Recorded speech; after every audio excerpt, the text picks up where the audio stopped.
Do capítulo 20. Esse capítulo é o capítulo onde estão os 10 mandamentos. Êxodo capítulo 20. Nós vamos ler os versos 1, 2 e 3. Diz assim: Então falou Deus todas essas palavras: Eu sou o Senhor teu Deus, que te tirei da terra do Egito, da casa da servidão. Não terás outros deuses diante de mim. Até aqui. O primeiro mandamento é especificamente o verso 3, que diz: Não terás outros deuses diante de mim. É importante você entender o que vem antes do primeiro mandamento, que é o que aparece nos versos 1 e 2, especialmente o 2, quando Deus fala assim: Eu sou o Senhor teu Deus, que te tirei da terra do Egito, da casa da servidão. Amigo e amiga, você e eu sabemos que o povo de Israel sempre foi considerado o povo de Deus. E esse povo passou por momentos bons e ruins na história. Para você ter uma ideia, o povo de Israel viveu no Egito como escravo por mais de 4 séculos. E nós sabemos que a escravidão traz consequências terríveis para a vida do escravo. Quando uma pessoa está na escravidão, ela tem problemas, ela é atingida fisicamente. A escravidão atinge a pessoa emocionalmente, psicologicamente, espiritualmente e até mesmo na cultura. A escravidão é uma obra do diabo, é uma obra demoníaca, que leva o escravo a uma situação terrível. O escravo traz marcas no corpo e nas emoções e na vida espiritual quase que irreversíveis. Somente Deus pode mudar a história da vida de um escravo. Caso contrário, a pessoa que um dia foi escrava ou escravo, ela nunca mais será a mesma. Somente será transformada pela graça e a misericórdia de Deus. No caso de Israel, a escravidão durou mais de 4 séculos, como eu havia dito. E durante todo esse período, Israel foi sacudido, foi atingido, foi ferido, foi machucado em todas essas áreas que eu acabei de mencionar. E um detalhe importante: Israel tinha no coração uma esperança. O povo de Israel tinha uma esperança. E você sabe que a esperança é que move uma pessoa. A esperança é que move uma sociedade. Israel tinha uma promessa e essa promessa gerou uma esperança. Hoje nós também temos uma promessa. A promessa de Deus para mim e para você é a promessa de vida eterna. É a promessa de que Jesus vai voltar. E essa promessa nos enche de esperança e nos faz estar aqui hoje estudando a Bíblia. Tá certo? Então Israel vivia como escravo, mas tinha uma promessa de que viria o libertador. E essa promessa gerava neles, produzia neles uma esperança. Então Israel aguardava ansiosamente a chegada desse tal libertador. Mas o tempo passava e o libertador não vinha. E finalmente Deus os libertou.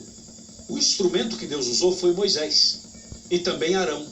Mas entenda que o libertador não era Moisés. O verdadeiro libertador é Jesus. E Moisés era somente um instrumento e um tipo do verdadeiro libertador, que é Cristo Jesus. Então, nesse caso, nesse contexto todo, Deus envia Moisés ao Egito para que ele pudesse ser o instrumento de Deus para Deus tirar o povo da escravidão. E assim foi. Deus tirou Israel da escravidão. E Moisés e Arão foram líderes usados por Deus para conduzir esse povo na saída do Egito e na caminhada pelo deserto rumo à terra prometida. É isso que diz a Bíblia. Agora, quando Israel sai do Egito, essa multidão, 1,5 milhão aproximadamente de pessoas saem da escravidão egípcia, você pode imaginar a situação deles. Ali tinha homens, tinha mulheres, tinha crianças, tinha idosos, tinha pessoas doentes, tinha pessoas com problemas diversos. E além disso, quando eles saíram da escravidão egípcia, eles estavam fortemente atingidos pela cultura egípcia, pela religião egípcia, ou seja, a escravidão mexeu com a cultura, com a religião, com o corpo, com a mente, com o psíquico. Eles saíram do Egito, saíram da escravidão, mas totalmente atingidos por todo o tempo que viveram ali como escravos.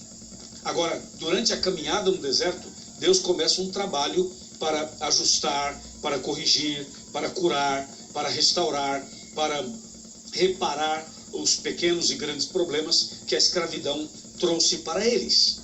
Por isso eles caminharam no deserto durante 40 anos, até chegarem à terra prometida.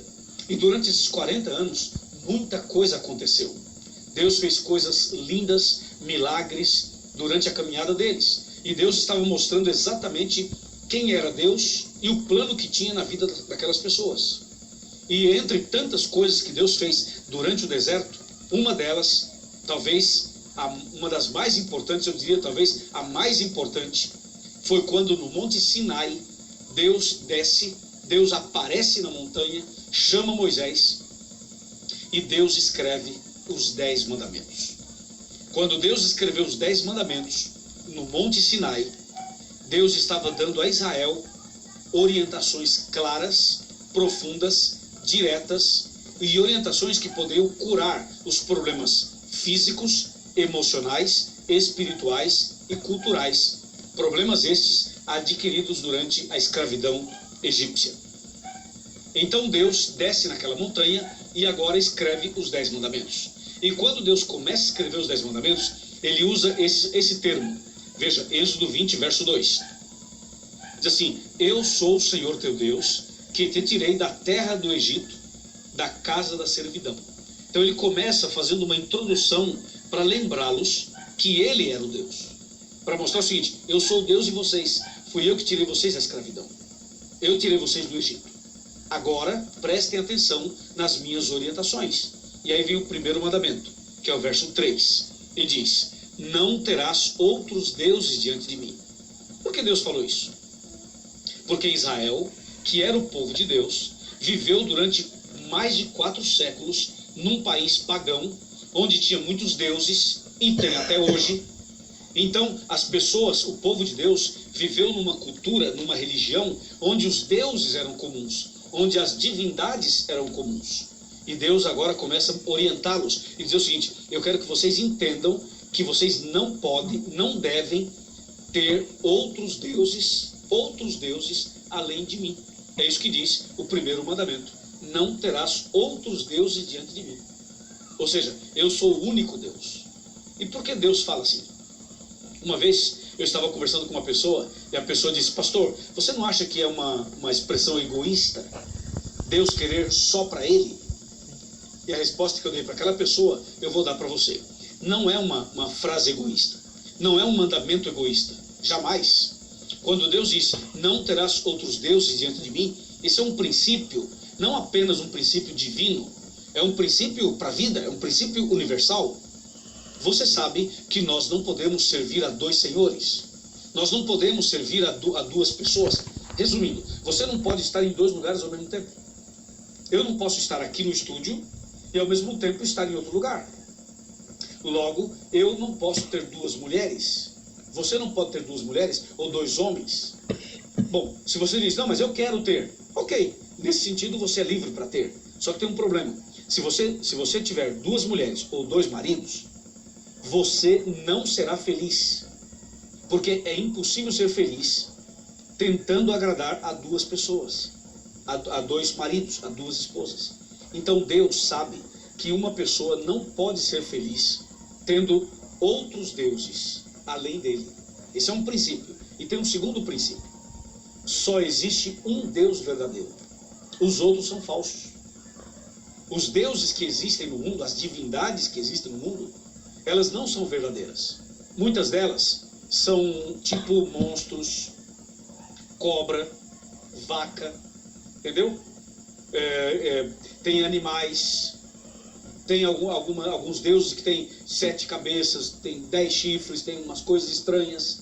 Então veja, se você vai para o mundo hindu, por exemplo, você vai ver um monte de divindades. Se você vai para o outro mundo religioso, vai ver um monte de divindades. A Bíblia é clara: só existe um Deus, só um. E esse Deus é o Criador dos céus e da terra. Todas as vezes que alguém tenta, ou que alguém tentar servir a outro Deus além do Criador, essa pessoa não será feliz. Ela estará entrando por um caminho estranho, contrário, perigoso, e que vai levar essa pessoa a uma vida infeliz e a uma vida de derrotas.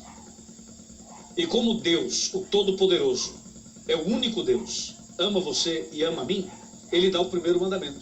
E com esse primeiro mandamento, ele corrige um problema que Israel teve, ou que Israel, de alguma maneira, recebeu influência durante a escravidão. Porque no Egito havia haviam vários deuses. E agora Deus fala para eles: não terás outros deuses diante de mim. Então Deus está corrigindo um problema que afetou a vida deles durante a escravidão. Mas não era só para Israel isso daí. Não era só para aquele povo que saiu da escravidão egípcia. Esse mandamento é também para mim e é também para você. Nos dias de hoje, existem muitos deuses. Claro, são diferentes dos deuses egípcios, mas existem. Por exemplo, hoje, o dinheiro